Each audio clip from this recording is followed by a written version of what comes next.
You are welcome to my channel, ladies and gentlemen. First, to my subscribers, and to you, the newcomer, I'm so excited to have you watch today's episode. I'm Cyrus from Ghana, and this is Tuntum Network, where I do my personal research into topics that are of interest to me in the areas of religion, politics, business, and other lifestyle. So be kind to subscribe, like, share, leave a comment to help this channel grow. Today's episode is one of the most disturbing topics I have to do because I know a family that has suffered from making this move. It's about sending your children overseas to study, specifically in the countries I've chosen to speak about today. I'm talking about 3 Western countries: Canada, USA, and the UK. I understand you are totally bent on traveling to these countries and you may have families there already. I can also understand they have one of the best educational system facilities or whatever in the world, and they are universally recognized. But there is an aspect to it that you need to know and be comfortable with before you send your kids over there. So if I were you, I would watch this video till the very end and hear what the messenger is saying. Let's walk into this.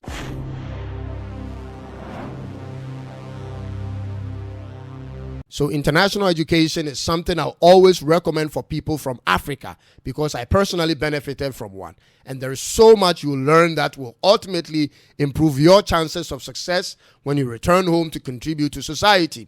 International education in the Western countries have a lot that we have here in terms of facilities and the right curriculum and lecturers and all that. They also provide you with the opportunity to have a degree that's internationally recognized and a hopeful path to a dual citizenship. These are open secrets. So the advantages are many, and it's also a fact that the number one destination for many families in Africa when considering schools for their kids are the UK, the USA, and Canada for all the benefits I've mentioned. But, and here's where it gets tricky, but now something has changed which you didn't see. Their curriculum has changed, and that has affected everything whilst people were not watching. Your perception of the educational system in these countries unlike before. And I'm going to take my time and break it down for you in 2 forms. First of all, the times when they focus on real academic work and professional studies in the West is gone, ladies and gentlemen. And it's not coming back again. It has been replaced with something totally controversial and controlled by a certain small group of people within the government, which many parents in those countries didn't even approve of. It has now become an ideological-based education. It has changed from focusing on science and mathematics and research-based works to a more politically correct, far leftist ideologies. I know I'm using quite big words today, which may not be clear to you at this point, but I'm going to take my time to explain it. Just stick with me for now. I'm only doing so you can judge for yourself if those are the right conditions you would want your kids to study under. Whatever your decision is will be acceptable, but at least you understood what's at stake and you made an informed decision.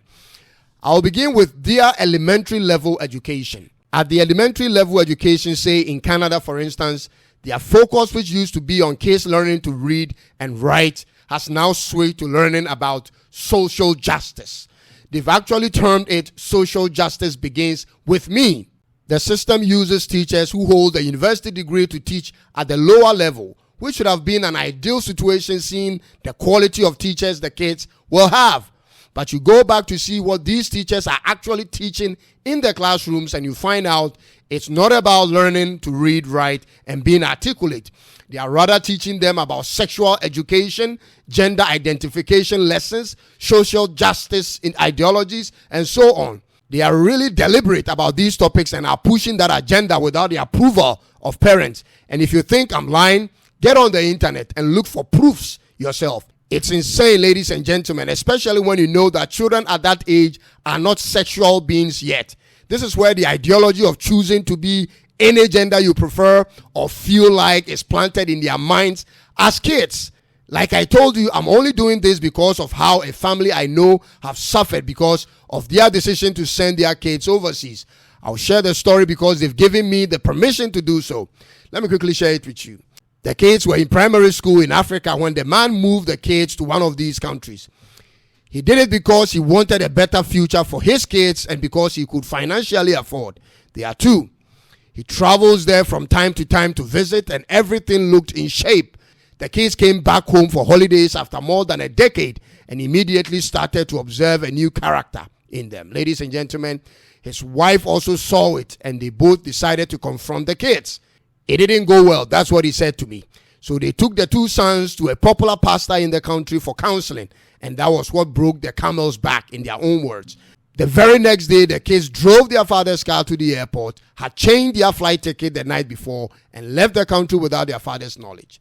Guess what happened, ladies and gentlemen?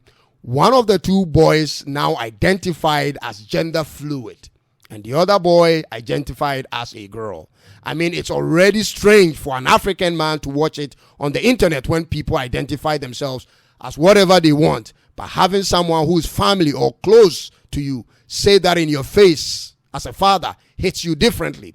Till today, the man hasn't recovered from that shock, and the two boys are just doing their own thing wherever they are. I've lost my sons, the man said. The wife has resorted to fasting and prayers in hope of reversing what happened. Listen, I have no hate against anyone or any particular gender or any group. I only want to bring certain realities to your attention before you make a decision. These countries' educational system has moved from equality of opportunity-based education to equality of outcomes-based, and that's literally not how the real world operates. What we strive to get is an equal opportunity to demonstrate our talents and our professions. But what nobody is going to give you is an equal outcome. That's dependent on your performance and not something you are just going to be given because you come from a certain demography or you are from a particular race. That's a dangerous practice, ladies and gentlemen. If I walk into a hospital to be treated, I don't want a doctor who is hired because he is from a certain tribe. No, I'm looking for a doctor, an actual doctor who is qualified. Let me share this funny story with you. Someone I knew closely took his wife to a hospital for treatment and met a lady he knew as a doctor to attend to his wife in that hospital. He insisted they change that doctor, and when they refused, he took his wife to a hospital 30 minutes away. His reason was he knew this female doctor in a senior high school they all went to. She was from a rich family but was the dumbest in the class. Her full name was still hard for her to write in all small letters, even at the senior high school level, and hardly attended classes, he said. So his question was, how did this same lady end up being a doctor? And because of that, he wouldn't risk his wife's life with her. I don't know your view on this story, but ladies and gentlemen, would you permit it to happen if it happened to you? That was just by the way. Secondly, you have to simply go on the internet and do your own research on what's happening with some of these universities you are saving so hard to send your kids to. The student bodies of some of these schools have become movements for corporations and politicians' agendas because they are being taught by fascist far-left lecturers who are indoctrinating them with their views on issues. It's sweeping across the whole of the Western world, ladies and gentlemen. The student focus isn't on academic studies anymore, but on social movement and being a part of a certain ideology that are contrary to what some of these universities even stand for. In addition to that, more than 50% of undergraduate students are now suffering from loans, student loans, which they are yet to pay. These students came out of the universities with debts to pay, ladies and gentlemen. Debts that continue to grow with interest. And it's so easy to be caught up and be carried away in that cycle of working to pay off debt and never getting to live life. Again, whether you find it to be a good thing or a bad thing, I just need you to know and make your own decisions. My advice to you parents in Africa is this.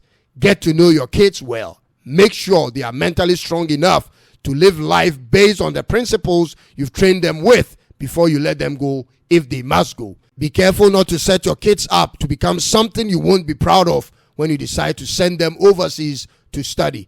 It is likely a government social system replaces you as the parent. It will be your fault after you've watched this episode. Don't lose your kids to a system. Protect them, for that is your God-given responsibility. I hope I didn't offend you, but if I did, I apologize and hope to do better next time. God bless you, and be generous to subscribe, like, share, leave a comment from wherever you are watching from. God bless you, and it's bye-bye for now.